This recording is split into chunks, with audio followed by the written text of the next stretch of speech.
Olá, pessoal, boa noite. Sejam bem-vindos.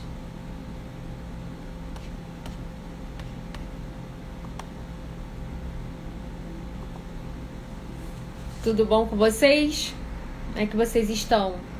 Hoje o papo vai ser muito bom, né? Vamos falar sobre teletrabalho. Vamos conversar com a doutora Aline Leporassi. Estou aguardando ela entrar. É um tema que a gente debateu muito nessa pandemia, mas é sempre atual. Ainda tem questões polêmicas, ainda mais com a caducidade da MP 927. Então é um tema que a gente vai continuar debatendo. Vai ter questões judicializadas. E a doutora Aline entrou. Vou aguardar aqui ela me mandar o convite para poder autorizar. Enquanto isso, o pessoal vai entrando. Quem tiver dúvida, vai mandando durante a live. Boa noite, doutor Fachada, doutora Luciana, doutor Éder, doutora Laísa. Tudo bom, doutora Aline? Boa noite. Boa noite, tudo bom? Tudo ótimo. Obrigada por ter aceitado. Imagina, eu que agradeço o convite. Nosso papo vai ser ótimo, tenho certeza. Deus quiser, vai ser ótimo. Vai. O pessoal está entrando, enquanto vou então te apresentar, assim, sei que todo mundo te conhece, lógico. Inclusive foi muito engraçado, porque como eu estava divulgando nos grupos que eu tenho aqui, doutor Rodrigo, seja bem-vindo, doutor Bruno, acontece. E aí, quando eu estava divulgando a nossa live nos grupos, sempre alguém falava: a doutora Aline é ótima, ela foi minha professora na pós-graduação, foi minha professora de curso. Eu falei: então prestigiem que ela é top. Vai tratar muito tempo, dentro do tema do teletrabalho, muitas questões importantes. Então, pessoal, vou apresentar, mas como eu falei, eu tenho certeza que a Proforma todos conhecem. A doutora Aline é juíza titular do TRT da Primeira Região. Ela é professora e, mais importante, ela é mãe do Bernardo. Tá? Isso mesmo, é o melhor dos meus papéis. Eu sou a mãe do Matheus. E no colégio, a gente passa a ser conhecida assim. A gente não lembra o nome mais. A gente já perde a identidade, né? É a mãe da Juliana, é a mãe do Enzo, é assim, assim vai ser o resto da vida. Verdade. Eu queria pedir licença um minutinho antes da gente começar a tratar propriamente o tema, que eu queria fazer uma homenagem para os servidores públicos. Você me permite? Um minutinho? Claro. Eu queria parabenizar todos os servidores públicos pelo dia de hoje, em especial os do TRT da Primeira Região. Vocês demonstraram um trabalho de excelência durante a pandemia, não que antes não tivessem, lógico que tinham, muitas várias são muito, muito boas, mas durante a pandemia o trabalho de vocês foi essencial para a advocacia.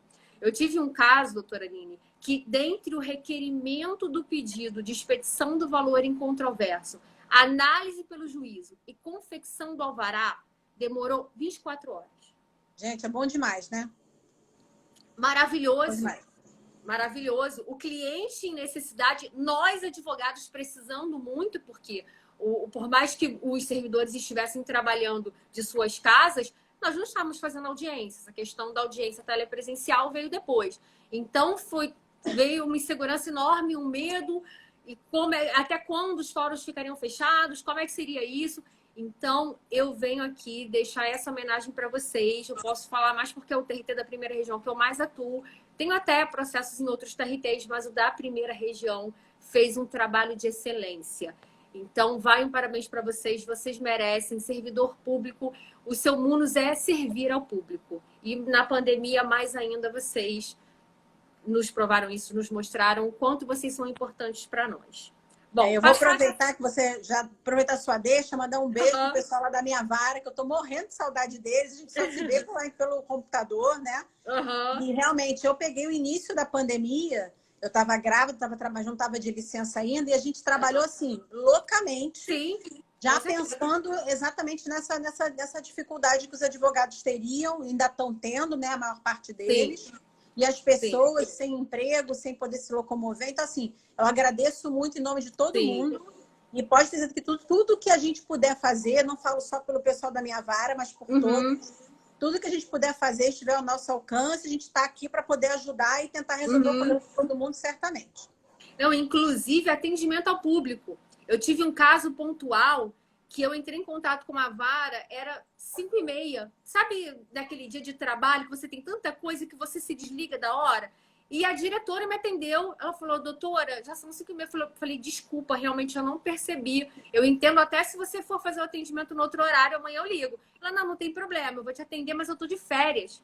Mas eu vou passar o seu caso pro pessoal da vara. Então, assim, incomparável. Incomparável. Mas, enfim, feitas essas homenagens, vamos passar para o tema da live. A gente vai falar hoje sobre teletrabalho. O teletrabalho foi incluído especificamente na CLT, no capítulo 2A, incluído no título 2 da CLT, foi introduzido esse capítulo 2A, regulamentando nos artigos 75A a 75E essa modalidade de trabalho. Não que ela não fosse prevista antes, porque o artigo 6º já equiparava os trabalhadores que exercessem seu labor fora das dependências do empregador, inclusive com a utilização de meios telemáticos, ao trabalhador que exercia o labor presencialmente. Mas, de qualquer forma, essa introdução foi feita com a reforma trabalhista, que foi a Lei 13.467, que passou a vigorar em novembro de 2017. E aí, ano de 2020, vivemos uma situação completamente atípica com a pandemia. Veio o decreto legislativo número 6, de 20 de março de 2020, reconhecendo o estado de calamidade pública. Passou-se já havia, né, com a situação do reconhecimento da vinda da pandemia, do estado de pandemia e dos casos no Rio de Janeiro, do Brasil como um todo, né? Imaginava-se que ia chegar aqui, a contaminação ia ser maior, e haveria uma necessidade de uma regulamentação específica para esse período, uma normatização. E veio a edição das medidas provisórias, a MP 927 passou a vigorar em 22 de março de 2020 e vigorou até 19 de julho. E ela trouxe várias, não mudanças, mas regulamentações excepcionais para esse período, dentre elas a do teletrabalho. E é isso que a doutora Aline vai conversar com a gente, para a gente entender o que a CLT trata, o que a MP fala, como a gente vai compatibilizar ainda mais com a caducidade da MP, ela não foi convertida em lei e também não foi editado decreto legislativo regulamentando os direitos nela previstos. Então vai ser uma situação um pouquinho complicada. Imagino que os juízes vão ter entendimentos divergentes, até uma situação ser simulada, ou ter alguma OJ, ou ter algum posicionamento. A gente vai ter que realmente ir estabelecendo teses, entender o que vai acontecer. Mas antes da gente entrar propriamente nessa situação da MP e da CLT, a doutora Aline vai explicar para a gente qual é a diferença, porque a gente acaba usando muito como sinônimo, mas não é a mesma coisa. Então, ela vai explicar para a gente qual a diferença entre home office, teletrabalho e trabalho externo. Então, primeiro, antes de qualquer coisa, agradecer muito o convite. Estou aqui sempre à disposição. Então, para essa live, para qualquer outra que vocês me chamarem, agradecer a presença do pessoal, meus alunos, que eu estou vendo aqui entrando, os advogados, colegas, enfim. Então, eu estou aqui sempre à disposição, até porque, mesmo estando de licença, é bom, né? Que a gente refresca a cabeça, está estudando, então é bom demais. E assim, realmente, como você falou, a gente acaba utilizando como sinônimos, né? Chama tudo de teletrabalho, chama tudo de home office, mas eles têm pequenas diferenças conceituais que são importantes pontuar. Primeiro é o seguinte, o home office, como o próprio nome diz, é o trabalho em casa. Então, é aquela pessoa que desenvolve o trabalho na sua residência. Esse é o home office. O teletrabalho, e a gente pode ver, inclusive, lá no artigo 75B, né, mais ou menos o conceito dele, é aquele onde o empregado desenvolve as suas atividades preponderantemente fora das dependências do empregador, mas não necessariamente na sua residência. Então, ele pode, por exemplo, estar trabalhando num escritório compartilhado, ele pode estar trabalhando, às vezes, dentro de uma tomadora de serviços, ele está trabalhando em algum lugar que não é a sua casa, porque senão seria home office, e pode até ser, mas não é necessariamente na sua residência. Tem que ser fora, preponderantemente fora das definições do empregador. Então, a diferença entre esses dois institutos seria basicamente o local onde o empregado está trabalhando. O home office, obrigatoriamente, é dentro da casa do empregado, o segundo não. E no caso do trabalhador externo, é aquele que trabalha, vamos botar assim, entre aspas, na rua, trabalha em campo.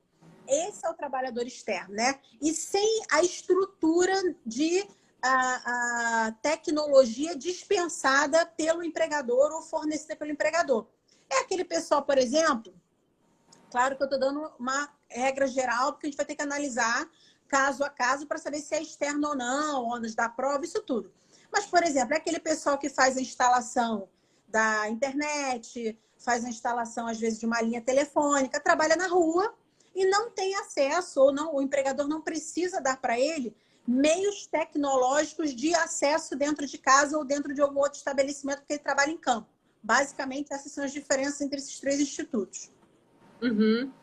E trabalhar de casa, como você bem falou, não necessariamente o trabalhador vai usar meios telemáticos ou informatizados, porque pode, por exemplo, ser uma costureira que faz as peças em casa. Exatamente. Ela não está trabalhando com computador e nem em telemarketing, porque eu vi uma notícia esses dias muito interessante, que uma operadora noticiou que 90% da equipe de telemarketing ativo e passivo já está trabalhando de casa. Mas não necessariamente todos que trabalharam de casa trabalharão com esses meios, né? Exatamente. Por exemplo, eu tenho uma amiga que ela é tradutora. Ela trabalha de casa. Não é teletrabalho, porque ela trabalha no máximo no computador dela. É home office. Né? Então, assim, o teletrabalho, você também precisa daqueles meios telemáticos obrigatoriamente, que não necessariamente acontece nem no home office, nem no externo. Perfeito. E, doutora Aline, com a entrada em vigor dessa medida provisória, ela mudou muito o que traz a CLT, o que a CLT diz e o que a MP diz? Bom, o que a gente teve inicialmente? Você vai lembrar que antes até da própria edição da medida provisória 927, ela foi editada em março, 22 de março, se não me engano. Sim. Deixa eu ver aqui, 20 de março. O que aconteceu? A pandemia, ela começou, pelo menos os efeitos da pandemia começaram no início de março.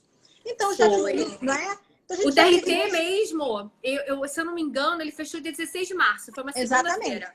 E antes do dia 16, muitos restaurantes já estavam fechados, casas de show, teatro, enfim. E tinha um vácuo aí, né? Porque a gente não tinha nada regulamentando e os empregadores não sabiam o que fazer.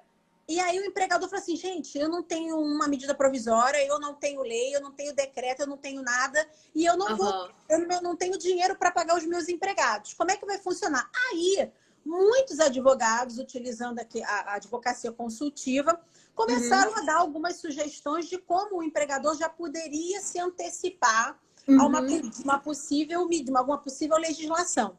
E aí veio a medida provisória 927, que trouxe a questão do teletrabalho sem muitas daquelas exigências contidas na CLT para o teletrabalho. Por que não tem as exigências? Porque era uma medida de urgência. Você imagina, lá no artigo da CLT, tem que, para poder, por exemplo, deixar de trabalhar na empresa e passar a trabalhar em casa como teletrabalho, precisa ter o comum acordo, um ajuste, um aditivo contratual. Não tem tempo de fazer isso numa medida de pandemia, que é uma medida excepcional, né? Sim. Então, na medida provisória, levando em consideração o caráter de urgência, obrigatoriamente, por exemplo, você tem, primeiro, a alteração do trabalho no estabelecimento para o trabalho fora das dependências do empregador, fica a critério do empregador.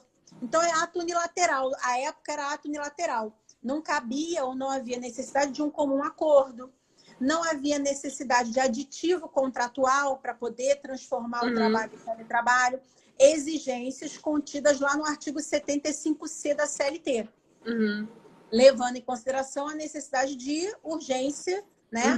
Essa questão da pandemia. Outra questão importante.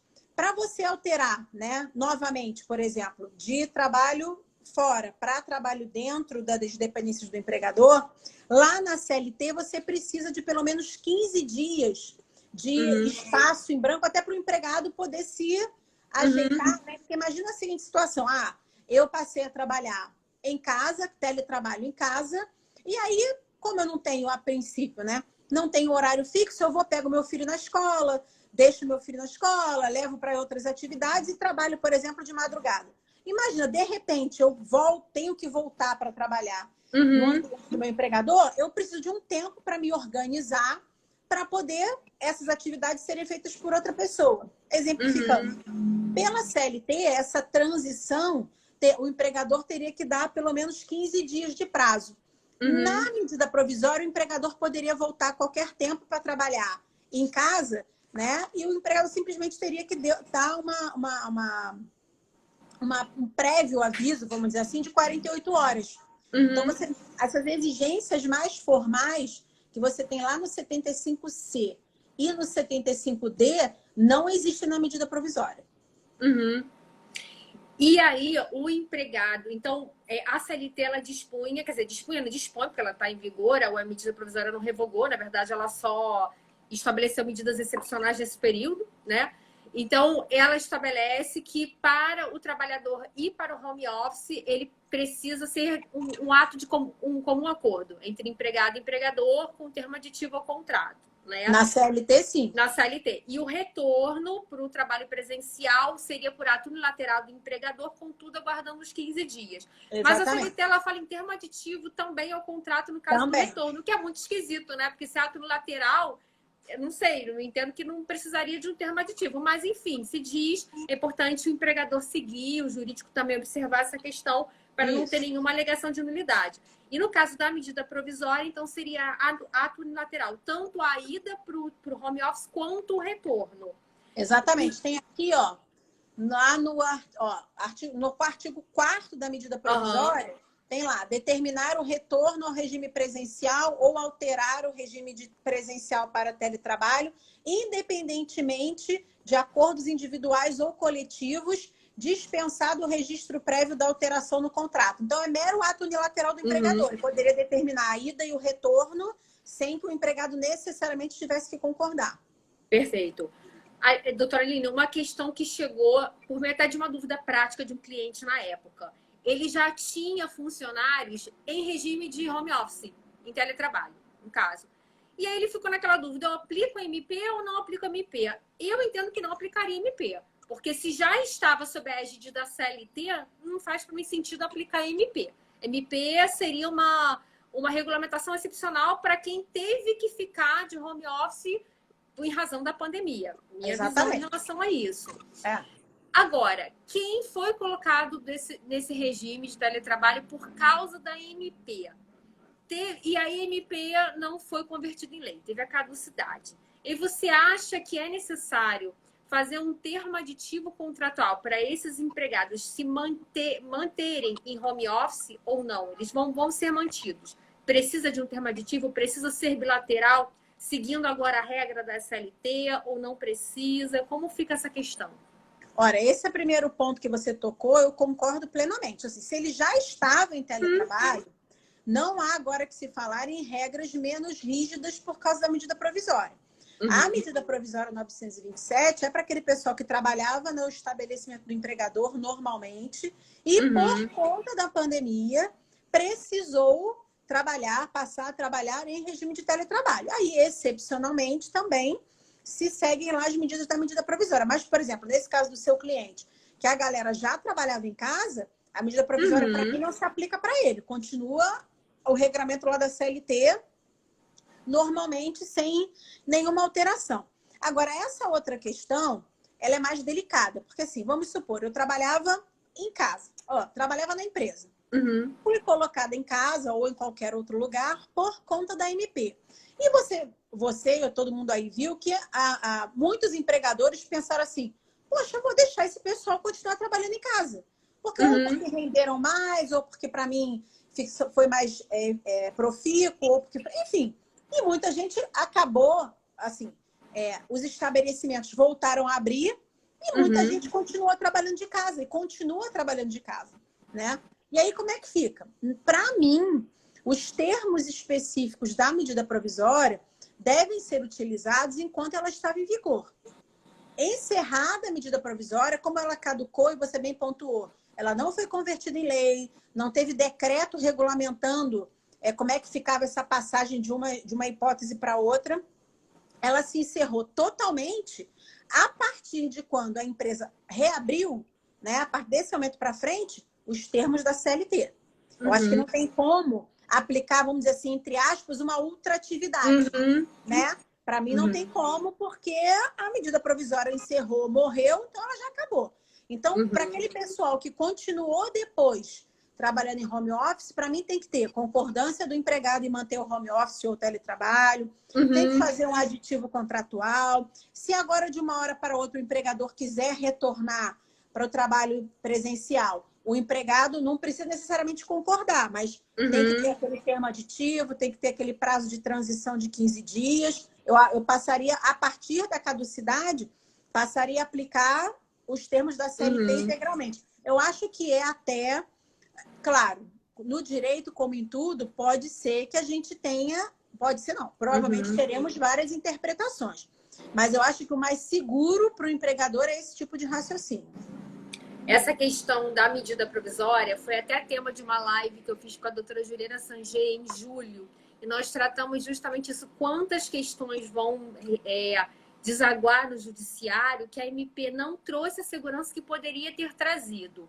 Verdade. Como a questão das férias, não é o tema da live, não vou me alongar, mas só para exemplificar a questão da antecipação das férias individuais. Eu posso antecipar até, salvo engano, acho que 5 períodos. E assim, eu acho um pouco difícil defender que não vai ter uma ultratividade da MP se a gente está estabelecendo o efeito futuro dela.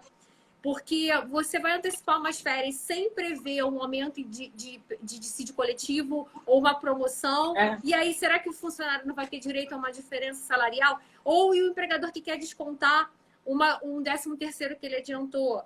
Se bem que o 13º foi jogado mais para... O 13º... Não, o terço das férias foi jogado junto com o pagamento do 13º, na verdade.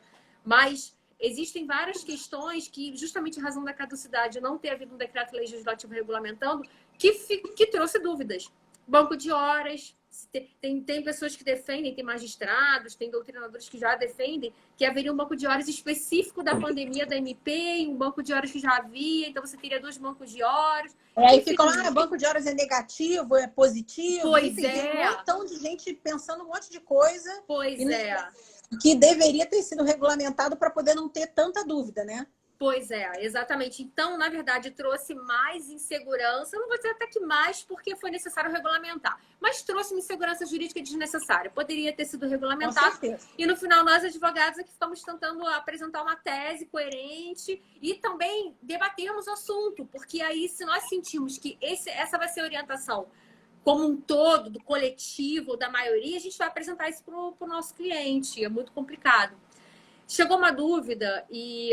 queria que você respondesse. Após a caducidade da MP, caso o empregador tenha notificado o empregado para retorno das atividades presenciais em 48 horas e não pela CLT, que dispõe que seriam 15 dias. Ou seja, a MP caducou, mas ele ainda está aplicando aquele prazo de 48 horas. Ainda que por escrito ou meio eletrônico, né? Pelo WhatsApp, que eu acho que é muito válido. Que exigir termo escrito em pleno século XXI, 2020, que é desnecessário. Mas, enfim, haveria alguma nulidade observando o prazo da MP ainda e não o prazo da CLT? E qual seria a possível sanção? Porque a MP não diz, nem a CLT. Se seria um dano moral, alguma multa? Eu acho assim, eu não vejo... Para poder falar em nulidade, a gente teria que imaginar, eu seguindo a previsão da questão das nulidades trabalhistas, só se houver algum tipo de prejuízo. Vamos pensar o seguinte... eu fui convocada para voltar em 48 horas. Se eu volto, acabou o problema. Então, ainda que não seja o prazo que eu acho que deva ser aplicado de 15 dias, se o empregado cumpriu aquelas 48 horas, não teve nenhum prejuízo contratual, eu não vejo problema. O problema vai ser quando convocar em 48 horas e o empregado não fala nada, não se manifestar e voltar, por exemplo, no 15º dia, né? Então, assim, eu acho como a MP, repito, caducou, para mim, esse prazo de 48 horas morreu. Né? Não tem previsão desse prazo de 48 horas. Então, o empregado poderia ter o prazo de até 15 dias para retornar. Se ele não retornasse dentro do prazo de 15 dias, aí sim, a partir de então, é que poderia haver uma contagem de um possível abandono de emprego ou de uma possível desídia, enfim. Mas, fora isso, eu não vejo nenhum tipo de... penalidade que possa ser aplicada ao empregado pelo fato dele não ter cumprido as 48 horas. Ou até mesmo ele retornar ao trabalho com medo de perder o emprego e depois eventual demanda trabalhista alegar que houve esse prejuízo porque ele não conseguiu a tempo ou ela um local para deixar o filho ou que contratar. Poderia. Pensando pela ótica do trabalhador, aí poderia. Mas né? Claro que comprovando nesse o caso, prejuízo, né, doutora? exatamente. Comprovando, Aí, o ônus seria do reclamante. totalmente do reclamante, assim, até porque eu não Entendi. tenho como presumir o prejuízo, né? Uhum. Então, para que ele possa ter direito a uma possível indenização por dano moral, ele vai ter que comprovar, me fez voltar em 48 horas, me obrigou a voltar em 48 horas, mas eu fiquei na mão, não consegui uma pessoa para levar meu filho faltou à Uhum. escola. Ou, enfim, qualquer alegação que ele tenha Uhum. no processo, o ônus, na minha visão, Seria é do autor. dele. É. E só fazendo uma observação antes da próxima pergunta, por parte do reclamante, na verdade, dos empregados, não tem ainda uma demanda, mas chegaram as mais diversas dúvidas que você imaginar nesse período, do tipo, doutora, eu tô com meu contrato suspenso, mas eu tô de férias também. Ou, doutora, eu tô Jesus, meu Deus. tive várias dessas assim. Ou, olha só, eu tive meu contrato suspenso por 60 dias, mas aí, com 15 dias, eu recebi uma notificação de redução da jornada. E aí, depois, eles me colocaram 5 dias de férias. Então, é uma salada mista que Porque ninguém está é interrupção dentro da suspensão e aí redução de jornada, misericórdia. Ou eu tô com o contrato suspenso, mas eu tô indo na empresa fazer reunião. Não, você não tá com contrato suspenso. Ou é uma coisa ou é outra. Não, o meu marido é advogado, né? Aí ele veio conversar com um cliente, ele falou assim, Aline, ele falou o seguinte, não, teve que assinou lá um acordo de suspensão do contrato, mas ele continua trabalhando de casa. Eu falei, então ele não tá com contrato. Aí ele falou, eu falei para ele isso, você não tá com contrato suspenso, você tá trabalhando? Sim. Mas na cabeça dele, mas eu não tô tendo que ir. Eu falei, não interessa, mas você não tá prestando serviço, seu contrato não tá interrompido, nem suspenso, nem coisa nenhuma. Sim. Ele tá vigorando plenamente. E isso vai desaguar nos escritórios e na justiça, não vai ter jeito. Sim, com certeza. Bom, por falar em jornada, e uma questão que toda hora surge nos grupos, jurisprudência, as pessoas ficam muito em dúvida.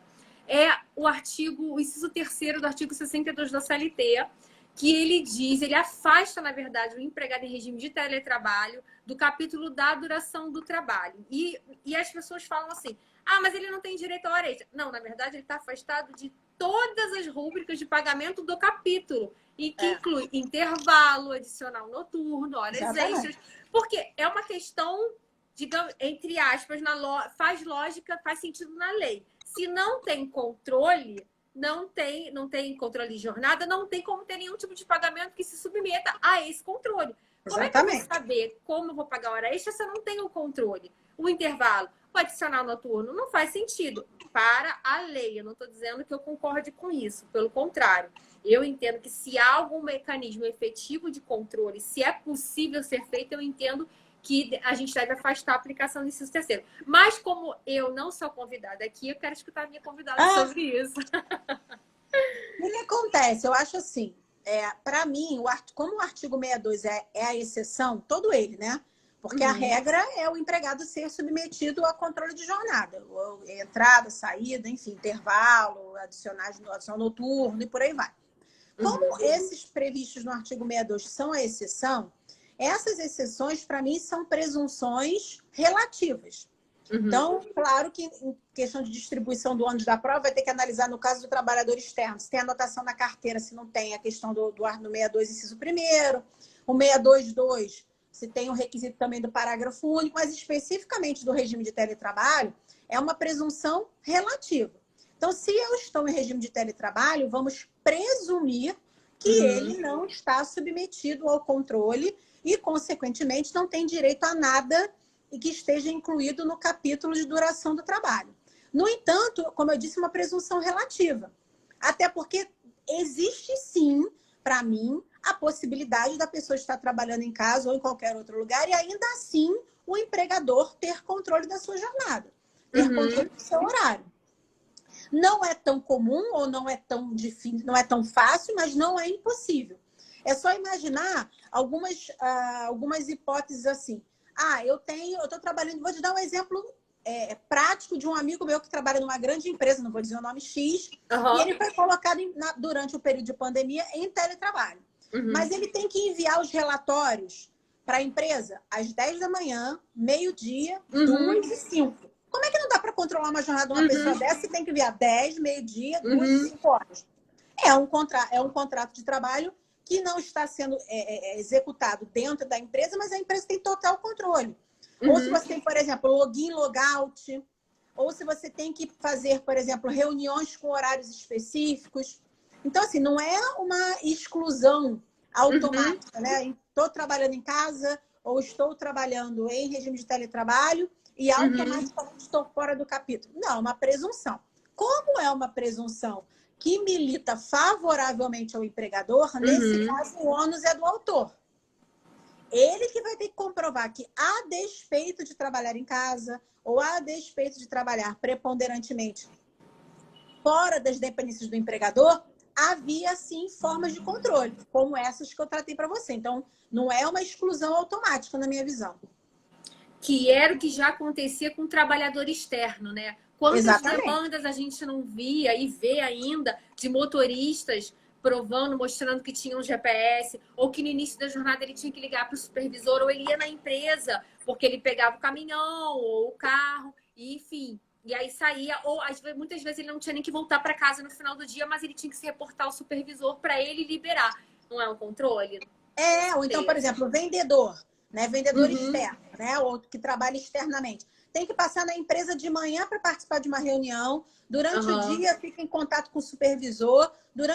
Tem uma reunião vespertina antes de ir para casa. Enfim, na verdade, o grande pulo do gato lá do artigo 62, inciso 1º, é uma partezinha lá dentro do inciso que dá para solucionar esses problemas. Na verdade, o que eu percebo é que muitas empresas falam assim, mas trabalha externamente, é trabalhador externo. Não. Porque se fosse pensar assim, o motorista de ônibus seria externo, porque ele trabalha externamente. Né? E claro que ele não é. O grande pulo do gato é um pedacinho que fala assim, olha, empregados que exercem atividade externa, agora, incompatível com a fixação de horário de trabalho. Então, o que eu tenho que saber? Não é se ele trabalha dentro ou fora. É saber se ele trabalhando externamente, isso faz com que, para o empregador, haja uma incompatibilidade de fixar um horário de trabalho. Se, apesar dele trabalhar fora, o empregador conseguir, por exemplo, saber que horas ele começa, que horas ele termina, durante o dia, como é que é o trabalho dele, se existe algum tipo de controle, ele até pode trabalhar externamente, mas ele não é o externo do 62.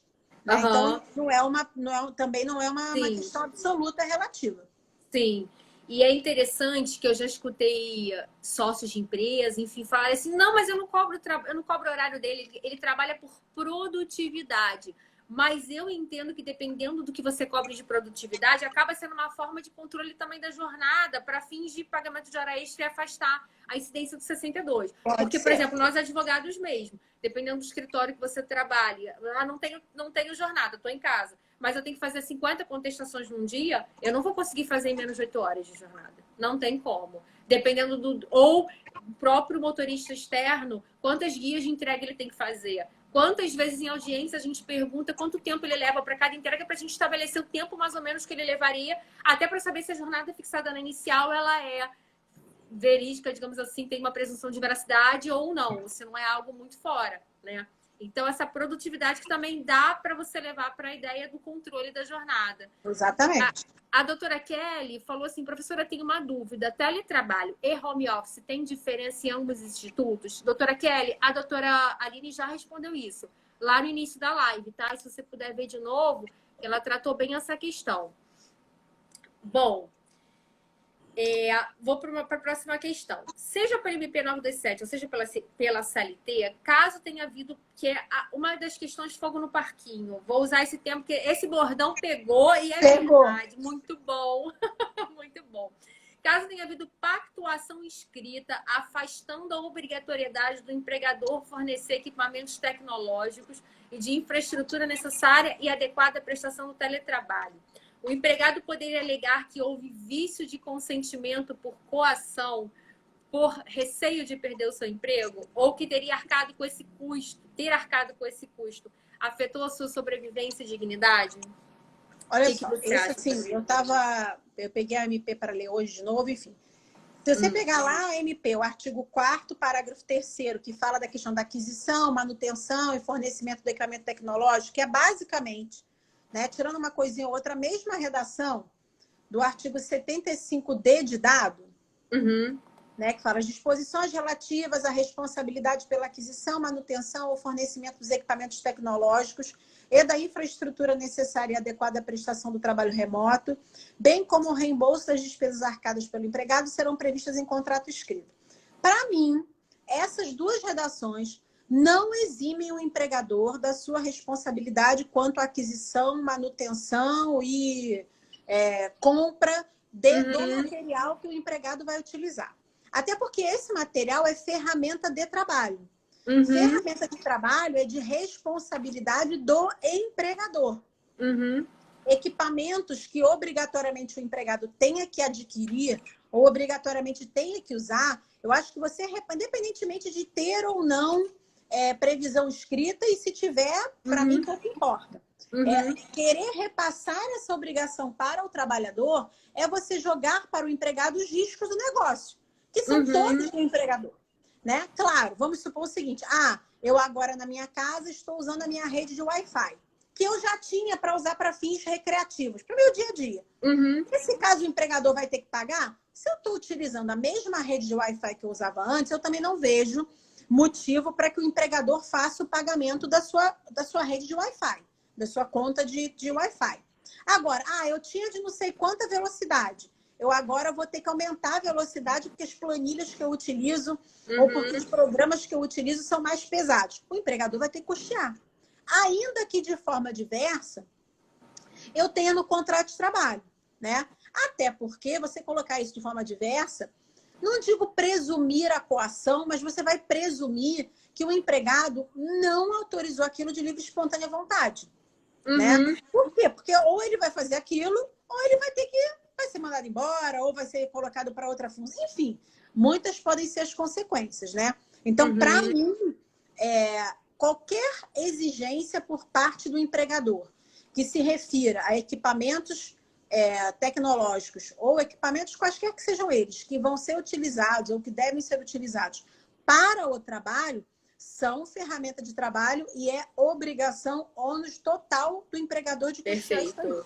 E a gente pode usar a ideia, por analogia, até da questão do uniforme e de outras ferramentas que muitos empregadores querem descontar o custo do uniforme, vendedora de loja, e não é descabido, até porque justamente é para o trabalho, a pessoa não está... Exatamente. Eu uma vez estava dando aula no curso e aí uma aluna minha falou, porque eu fui advogada de uma empresa X de uma loja de roupas femininas, porque as vendedoras eram obrigadas a cada coleção adquirir a roupa. E a desculpa que a loja falava, mas você pode utilizar essa roupa não só aqui e eu te dou um desconto de 50%. Só que a roupa era tão cara que ainda que fosse barato, tá? Mas a roupa era tão cara que os 50% não faziam tanta diferença assim. E o fato da pessoa poder utilizar essa roupa fora do ambiente de trabalho também não quer dizer nada. Né?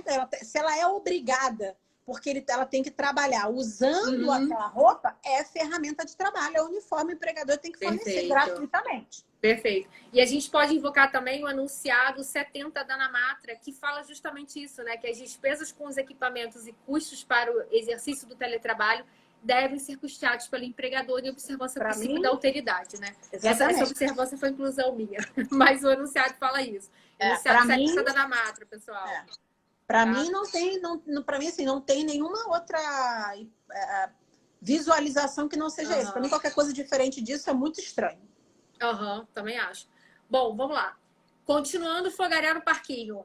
Pode ocorrer acidentes de trabalho em home office? Quais são as hipóteses? Assim, pode em qualquer lugar. Só que assim, é mais difícil de comprovar um acidente de trabalho em home office ou em teletrabalho. Porque imagina, como eu estou dentro de cá, e o mais difícil é o seguinte, saber se no horário que eu tropecei e caí, vamos supor, né? Se eu tropecei e caí, se nesse horário eu estava vendo televisão ou se eu estava trabalhando. Isso é mais difícil. Claro que em algumas situações a gente vai poder desmembrar a questão do ônus da prova de maneira mais fácil. Vamos supor que seja um empregado que tenha adquirido uma tendinite por conta da digitação. A princípio, o ônus é da parte autora. No entanto, eu consigo verificar uma possível inversão do ônus ou utilizando lá o 818, inciso 3º da CLT, parágrafo 1º da CLT, eu posso analisar a seguinte situação. Será que o empregador forneceu para ele os equipamentos ergonômicos necessários para o trabalho? Então, forneceu a cadeira, forneceu o apoio de pé, forneceu o apoio de punho? Ah, não tem nada disso. Eu posso presumir que aquela doença foi adquirida em virtude do trabalho, em virtude da digitação no serviço, tá? Outra coisa, o empregador fiscaliza, né? O empregador forneceu, ou então o empregador vai fiscalizar como a prestação de serviço se deu? Ah, não tem nenhuma fiscalização. O ônus de comprovar a fiscalização é todo do réu. Então, assim, não é impossível acontecer uma doença profissional, não é impossível acontecer um acidente de trabalho, é mais difícil para a gente poder visualizar que aconteceu no momento do trabalho ou durante o trabalho, já que você não está nas dependências do empregador. Mas é possível, na minha visão, é possível acontecer sim. Perfeito. Principalmente para o empregador que não fornece equipamentos individuais ou não dá uma orientação. Eu posso dizer que teletrabalho, que faz muita diferença, é a cadeira ergonômica. E realmente isso muito, né? Muito. E justamente para quem já tinha uma doença anterior, uma situação anterior, até pela atividade na empresa, pode se encontrar uma doença ocupacional. É bem possível. E olha só, se você pegar o artigo 75E, tem assim, o empregador deverá instruir os empregados de maneira expressa e ostensiva quanto às precauções a tomar a fim de evitar doenças e acidentes de trabalho. Aí o parágrafo único, o empregado deverá assinar termo de responsabilidade comprometendo-se a seguir as instruções fornecidas pelo empregador. A intenção da lei, muito leviana na minha visão, é falar assim, o empregado foi lá, assinou o termo de responsabilidade, o empregador está isento de qualquer responsabilidade. Na minha visão, não. Da minha visão, não. Né? O objetivo até da lei pode ser essa. Mas eu não posso dizer que porque o empregado assinou lá um papel, o empregador está isento de qualquer responsabilidade. Sim. Claro que não. Não tem essa. Né?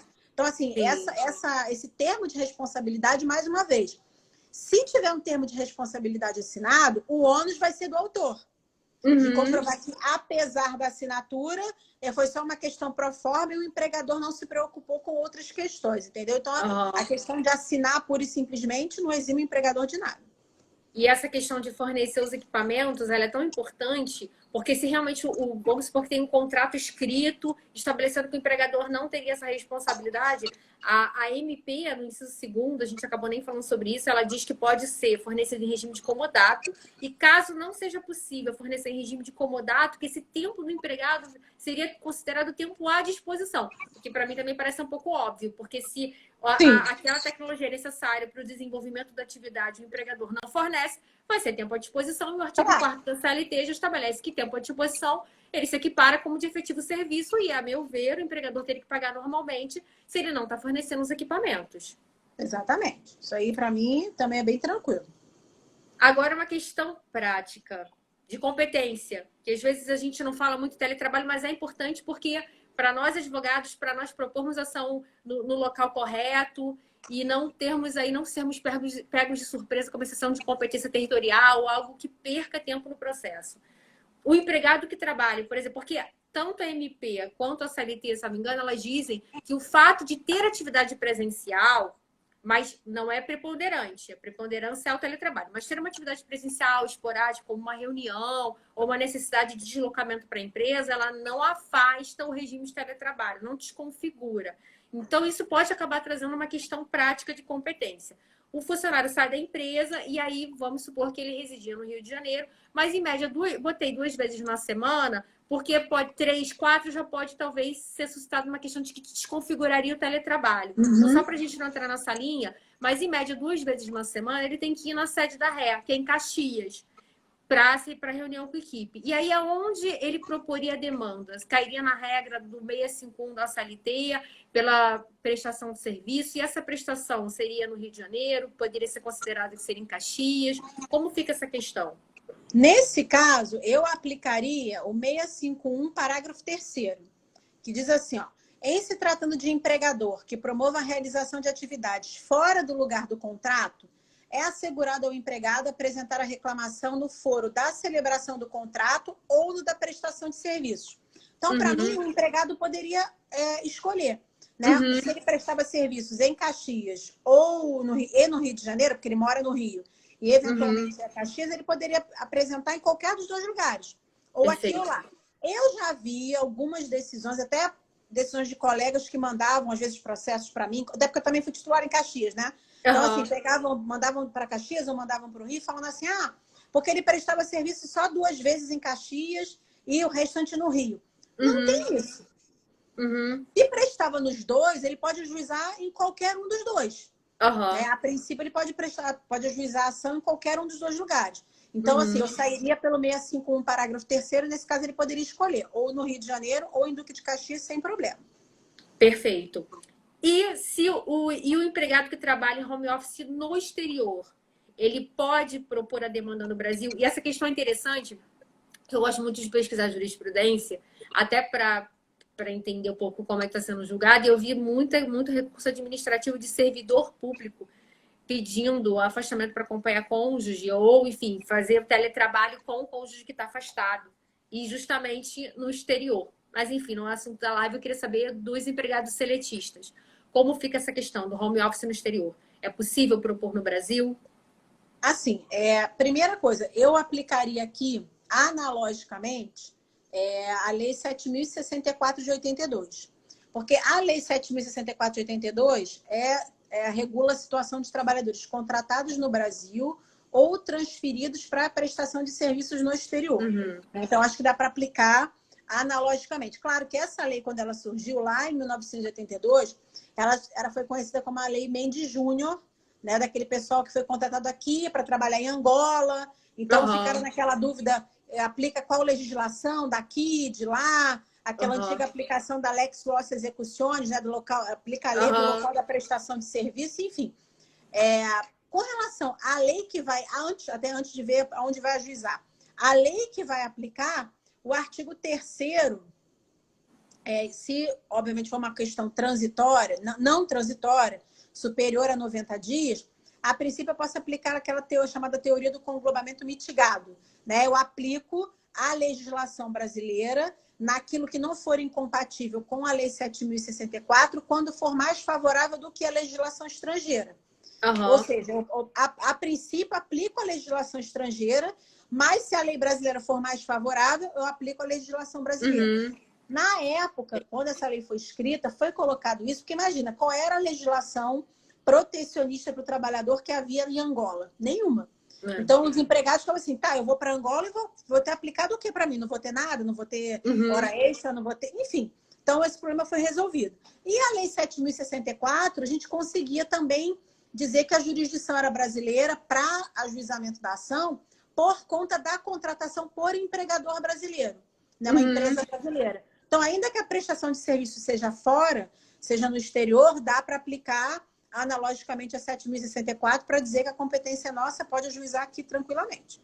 Perfeito. E essas questões todas, elas estão no nosso cotidiano. E com a pandemia isso aumentou ainda mais. Como eu falei, não param de surgir notícias de que as empresas estão colocando seus funcionários em home office. É uma solução, está trazendo economia, diríamos que é um laboratório para ver se isso realmente vai trazer uma produtividade maior. E esse movimento tem sido visto não só na esfera privada, como na esfera pública também. A gente está vendo isso no Poder Judiciário. E eu queria saber de você. Você acha que o teletrabalho também no Poder Judiciário é o novo normal? Como a gente pode encarar isso? O que você acha? Assim, eu acho que veio para ficar. Né? Claro que assim, nunca será 100% 100% teletrabalho. Até por conta de processos físicos, né? Até que eles sejam totalmente digitalizados. Eu sei que isso hoje é uma preocupação dos advogados, porque os processos físicos estão paralisados, né? E então, me parece que quando houver o retorno das atividades, essa vai ser a primeira providência do TRT, esse procedimento de digitalização dos processos físicos.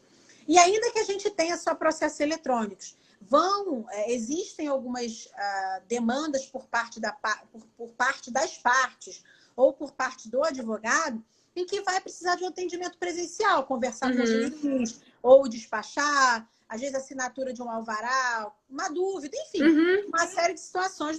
Nem tudo vai dar para fazer pelo Instagram, ou pelo WhatsApp, ou por nenhum outro meio informatizado, né?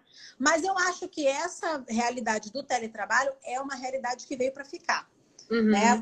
Tanto que hoje, se você verificar, muitos, mal comparando, muitos sindicatos hoje em dia estão fazendo agora na pandemia assembleias virtuais. Sim. Coisa que já podiam estar fazendo antes, mas Sim. não faziam, porque vou ter que seguir aquela linha lá da CLT que manda que tem que ter 2/3, 1/3 presencial.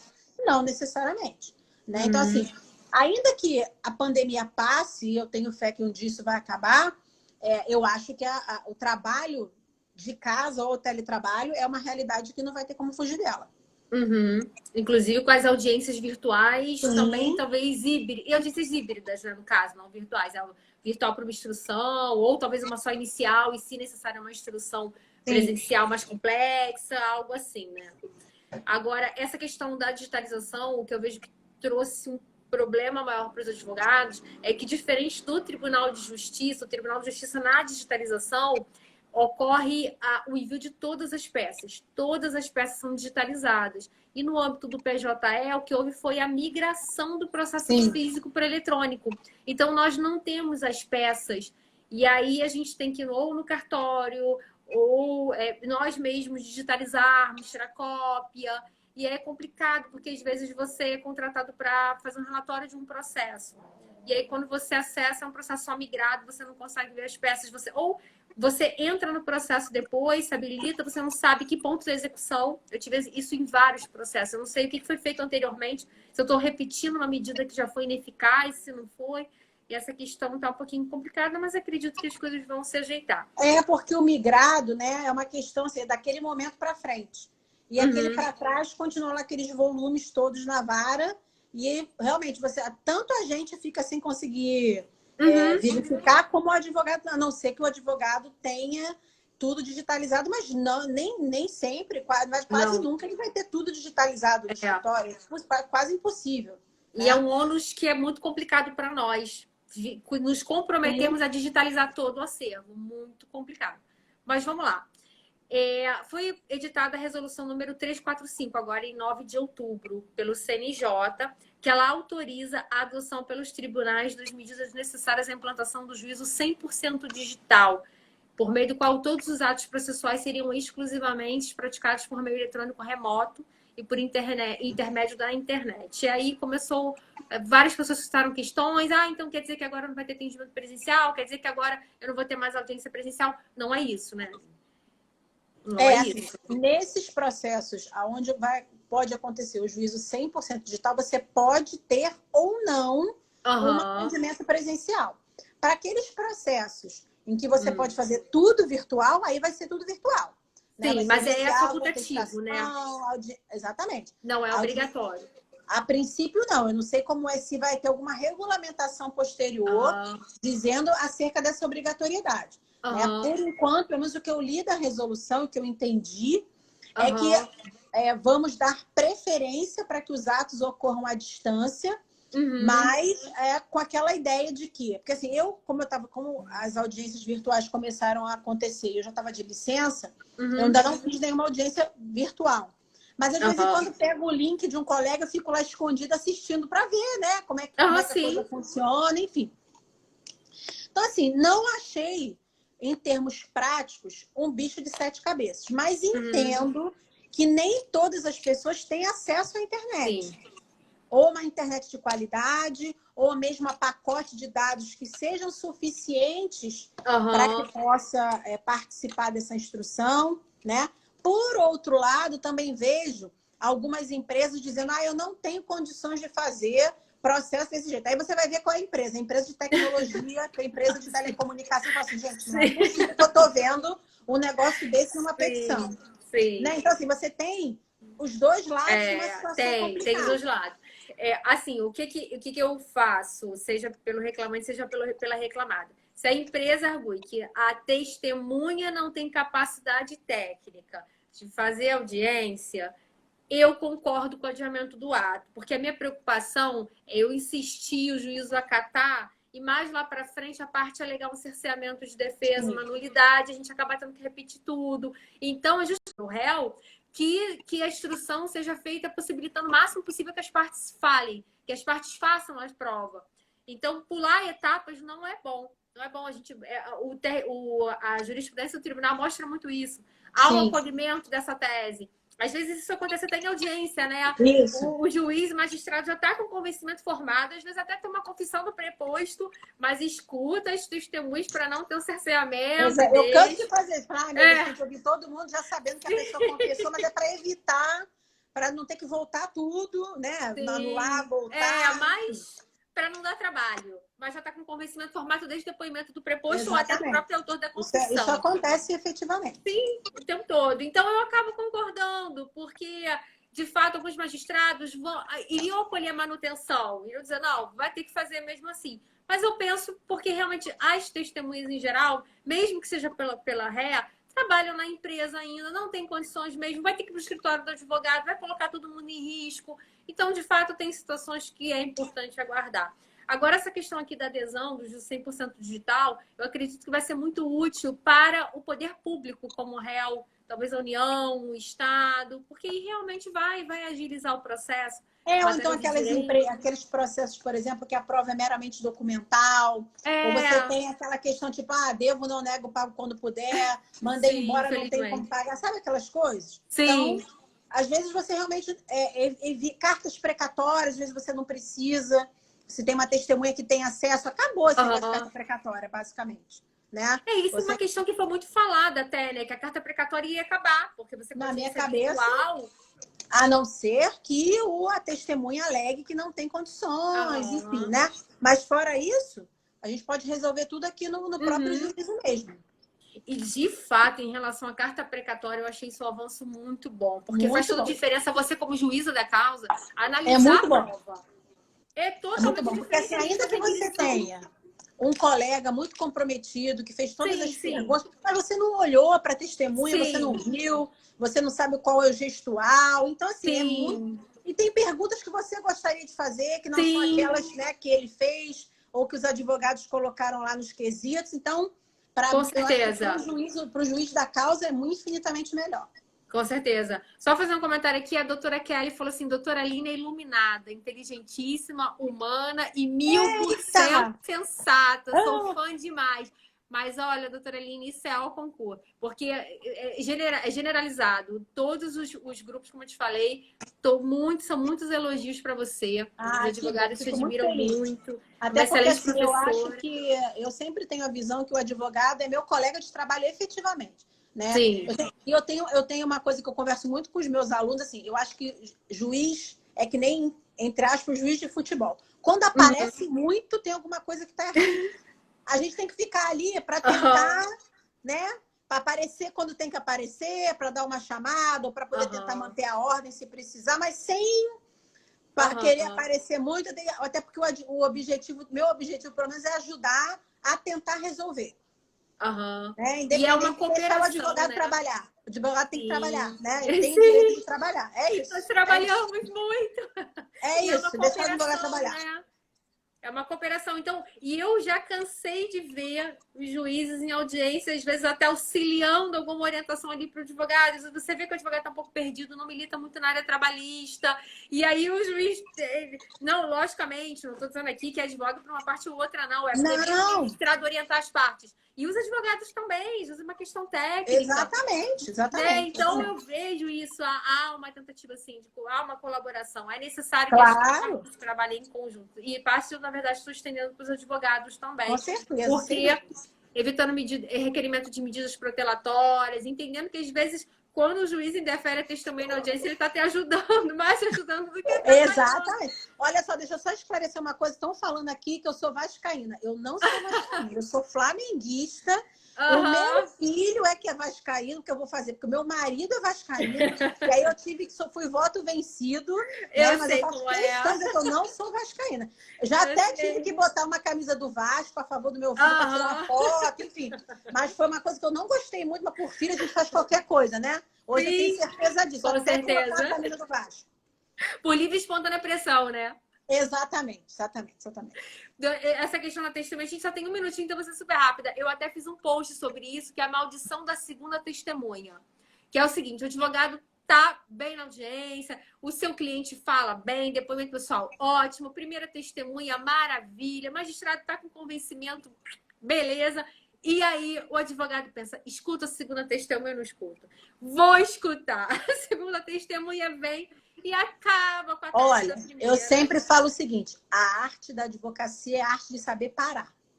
Se o advogado ouviu a testemunha, não é? E a testemunha foi boa, assim, 100% nunca vai ser. Vai ter uma coisinha lá, uma coisinha cá, mas se foi boa, para ali, porque vai vir outra.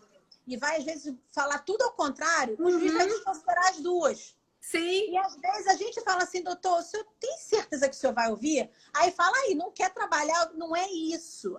A maioria não é por isso, é porque a gente viu que a coisa tá boa, não precisa do próximo. Sim, tem certeza? Pra mim, tipo, hashtag dica, né? Se o juiz perguntar, tem certeza? Dá uma repensada, vê, lembrar da veja maldição da segunda testemunha. Exatamente.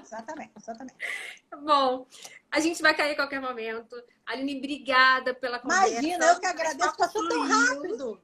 Você é a musa aqui, o pessoal adorou, já tá pedindo outra. E eu venho com o maior prazer, muito feliz mesmo com o convite, estou morrendo de saudade do pessoal, de fazer audiência. Claro que eu estou no melhor momento da minha vida com meu filho, mas a gente sente falta, que o trabalho também é muito bom. Mas em breve, se Deus quiser, eu estou voltando, né, para poder compatibilizar as duas coisas. Agradeço demais o convite, espero poder voltar e a qualquer momento pode me chamar que eu venho de novo. Maravilha. Pessoal, obrigada a todos vocês que assistiram. Compartilhem a live, para quem não pôde assistir, curtam, comentem. Se tiverem alguma dúvida sobre esse tema, me manda no direct. Se vocês quiserem um outro tema também, podem mandar. E olha, a doutora Aline tem um curso, né, doutora Aline? Preparatório para magistratura. Fala um pouquinho sobre ele que a gente não caiu ainda. Então, tem lá no meu perfil, @prof.aline_leporassi. É um curso preparatório, na verdade, é um acompanhamento de estudo para a primeira fase, tem o curso de segunda fase. Quem quiser, só entra lá no meu Instagram. Eu também estou com o site, profalineleporassi.com.br. Lá tem todas as informações e podem me perguntar por direct no Instagram, que eu respondo com o maior prazer. Doutora Aline, você já é a musa aqui. Ó o concurso aqui. O pessoal amou. Obrigada, que bom, então. Fico muito feliz. Imagina, eu que agradeço. Vou encerrar. Um beijo. Tá bom, beijo. Obrigada, Até a próxima. Boa noite. Até a próxima. Tchau.